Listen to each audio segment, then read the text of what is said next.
नमो भगवते वासुदेवाय। जय श्री हरि। दोस्तों, माघ मास के महात्म्य की कथा के क्रम को आगे बढ़ाते हुए आइए सुनते हैं माघ मास के महात्म्य की कथा का तीसरा अध्याय। आगे राजा दिलीप कहने लगे कि महाराज, यह पर्वत कितना ऊंचा और कितना लंबा चौड़ा है। तब वशिष्ठ जी कहने लगे कि 36 योजन ऊंचा, ऊपर चोटी में 10 योजन चौड़ा और नीचे 16 योजन चौड़ा है, जो हरि, चंदन, आम, मदार, देवदार और अर्जुन के वृक्षों से सुशोभित है।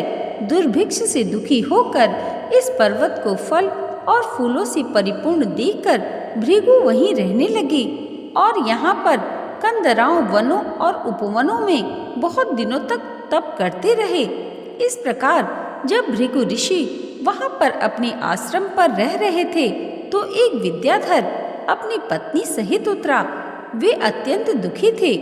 उन्होंने भृगु ऋषि को प्रणाम किया और ऋषि ने बड़े ही मीठे स्वर में उनसे कहा कि हे विद्याधर, तुम बड़े दुखी दिखाई देते हो, इसका क्या कारण है? तब विद्याधर कहने लगा कि महाराज, पुण्य के फल को पाकर, स्वर्ग पाकर तथा देवतुल्य शरीर पाकर भी मेरा मुख व्याग जैसा है। मेरे दुख और अशांति का यही एक कारण है। न जाने किस पाप का फल है। मेरे चित्त की व्याकुलता का दूसरा कारण भी सुनिए। मेरी पत्नी अति रूपवती, मीठा वचन बोलने वाली, नाचने और गाने की कला में अति प्रवीण, शुद्ध चित्त वाली, सातों सुरों वाली, वीणा बजाने वाली, जिसने अपने कंठ से गाकर नारद जी को प्रसन्न किया, नाना स्वरों के नाद से वीणा बजाकर कुबेर को प्रसन्न किया, अनेक प्रकार के नाच ताल से शिव जी महाराज भी अति प्रसन्न और रोमांचित हुए। शील, उदारता, रूप तथा यौवन में स्वर्ग की कोई अप्सराएं भी इस जैसी नहीं है।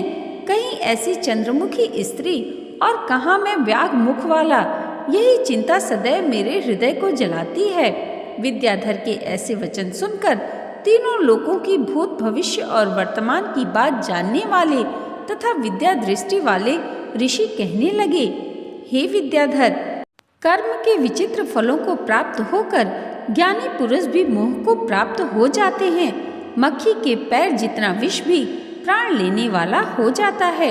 छोटे छोटे पापों का फल भी अत्यंत दुखदायी हो जाता है। तुमने माघ मास की एकादशी का व्रत करके द्वादशी न आने तक शरीर में तेल लगाया, इसी पाप कर्म से व्याग हुए। एकादशी के दिन उपवास करके द्वादशी को तेल लगाने से राजा पुरुरवा ने भी कुरूप शरीर प्राप्त किया था।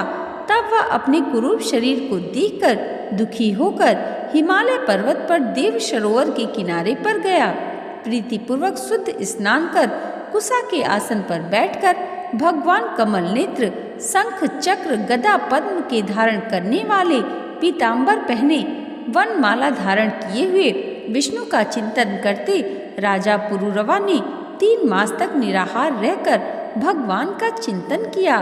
इस प्रकार 7 जन्मों में प्रसन्न होने वाले भगवान राजा के 3 महीने के तप से ही अति प्रसन्न हो गए और माघ के शुक्ल पक्ष की एकादशी को प्रसन्न होकर भगवान ने अपने शंख के जल से राजा को पवित्र किया। भगवान ने उसके तेल लगाने की बात याद दिलाकर सुंदर देवताओं का सा रूप दिया, जिसको देखकर उर्वशी भी उसको चाहने लगी और राजा भगवान को धन्यवाद कर अपनी पुरी को चला गया। भृगु ऋषि कहने लगे कि हे विद्याधर, इसलिए तुम क्यों दुखी होते हो? यदि तुम अपना यह राक्षसी रूप छोड़ना चाहते हो तो मेरा कहना मानकर जल्दी ही पापों को नष्ट करने वाली हेमकूट नदी में माघ में स्नान करो, जहाँ पर ऋषि सिद्ध देवता निवास करते हैं। अब मैं इसकी विधि बतलाता हूँ। तुम्हारे भाग्य में माघ मास आज से 5वें दिन ही आने वाला है। पौष शुक्ल एकादशी से इस व्रत को आरंभ करो। भूमि पर सोना, जितेंद्रिय रहकर दिन में 3 समय स्नान करके महीना भर निराहार रहो। सब भोगों को त्याग कर तीनों समय भगवान विष्णु का पूजन करो। जब तुम द्वादशी को शिव जी स्तोत्र और मंत्रों से पूजन करोगे तो तुम्हारा मुख देखकर सभी चकित हो जाएंगे और तुम अपनी पत्नी के साथ सुखपूर्वक क्रीड़ा करोगे। माघ मास के प्रभाव को जानकर सदा माघ मास में स्नान करो। पाप दरिद्रता से बचने के लिए मनुष्य को सदा यत्न से माघ मास का स्नान करना चाहिए। स्नान करने वाला इस लोक तथा परलोक में सदा सुख पाता है। वशिष्ठ जी कहते हैं कि हे दिलीप, भृगु जी के यह वचन सुनकर वह विद्याधर अपनी स्त्री सहित उस स्थान पर पर्वत के झरने में माघ का स्नान करता रहा और उसके प्रभाव से उसका मुख देवताओं के समान हो गया और वह मणिग्रीव पर्वत पर आनंद से रहने लगे। भृगु जी भी नियम की समाप्ति पर शिष्य सहित ईवा नदी के तट पर आ गए। यहाँ पर माघ मास के महात्म्य की कथा का तीसरा अध्याय समाप्त हुआ।